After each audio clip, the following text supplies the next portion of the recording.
తేజ గారు సార్, మిమ్మల్ని ఇంకా కూడా ఇప్పటికీ ఇంకా బాల హీరోగానే చూస్తున్నారా జనాలు? ఎవరు సార్ జనాలా? అంటే ఇంకా మీరు ఒక ఫుల్ ఫ్లెడ్జ్డ్ హీరోగా అయ్యారని అనుకుంటున్నారా? ఎంత అంటారు నా వయసు? చూస్తే మంచిదే కదా సార్, వాళ్ళకి నా మీద ప్రేమ ఉంటుంది, వాళ్ళ ఇంట్లో పిల్లాడు అనుకుంటారు, చూస్తే మంచిది కదా. ఓకే, భలేవరే చెప్పండి సార్. అంటే అంటే ఈ సినిమాలో క్యాన్వాస్ చూస్తే చాలా పెద్ద క్యాన్వాస్ ఉంది. అవును సార్. ఆ క్యాన్వాస్లో మిమ్మల్ని చూస్తే మాత్రం కొంచెం మీ లెవెల్కి దాటిన క్యాన్వాస్ అనిపించడం ఏమైనా ఉందంటారా? నేను చెప్తాను, మరి మీరేమనుకోకూడదు. ఓకే, అంటే సార్ ఎవరైనా దీన్ని మరోలాగా అనుకోకండి, నేను చాలా విత్ అల్టిమేట్ ఒబీడియన్స్తో చెప్తున్నా. ఎవరైనా సెకండ్ జనరేషన్ యాక్టర్స్ కానీ ఎవరైనా అలా ఎవరైనా వచ్చారనుకోండి సార్, వాళ్ళ ఫస్ట్ సినిమాలకి ఇంతకంటే పెద్ద సినిమాలు చేశారనుకోండి, మీరు ఎవరు ఈ క్వశ్చన్ అడగట్లా.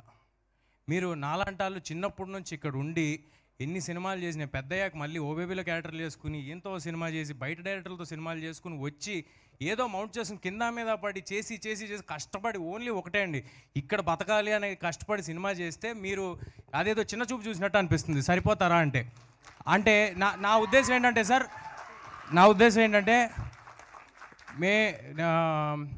నేను వేరే వాళ్ళతో కంపేర్ చేసుకోవట్లేదు సార్. వాళ్ళు నేను ఒకటే అని కూడా నేను అనట్లా. వాళ్ళందరికీ ఆ అవకాశం వచ్చింది. అలాగే నాకు హనుమాన్ అనే అవకాశం వచ్చింది సార్. అంటే సార్ మీరు మధ్యలో ఆపకూడదు. అయితే నాకు హనుమాన్ అనే అవకాశం వచ్చింది. ఇప్పుడు ఒకటి సినిమా నాకేమిచ్చింది అనేది అందరికీ కనిపిస్తుంది సార్. సినిమాకి నేనేమిచ్చాను అనేది నాకు డైరెక్టర్కి తెలుసు సార్. సో నేను నా 100% ఎఫర్ట్ పెట్టా, అందువల్లే ఆ సినిమా నాకు వచ్చిందేమో. నేను 100% ఎఫర్ట్ పెట్టినందువల్ల, నేను ఉండటం వల్లే మీరు సర్ప్రైజ్ అయ్యారేమో ఈ సినిమా కంటెంట్ చూసి. సో నేను అనుకోవటం ఇది భగవంతుడు నాకు ఇచ్చాడు సార్, దీన్ని అయిపోయిన సినిమా నా దగ్గర నుంచి ఎవరు లాక్కోలేరండి.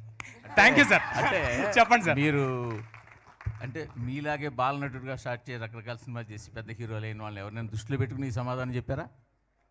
లేదే. అదేం లేదా? లేదు, నేను సెకండ్ జనరేషన్ అన్నానండి. అవునండి.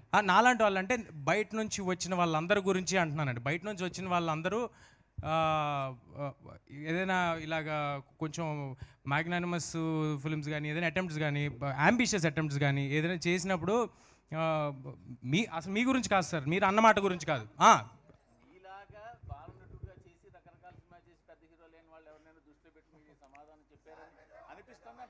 ఓహో చిచ్చి భలేవారే అదేం లేదండి.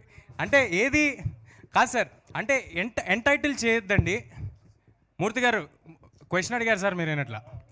ఎంటైటిల్ చేయకూడదు ఎవరిని, వాళ్ళకి అది మీకు ఇది అని ఎంటైటిల్ చేయకపోతే హ్యాపీగా ఉంటాం సార్. Thank you. ప్రశాంత్ గారు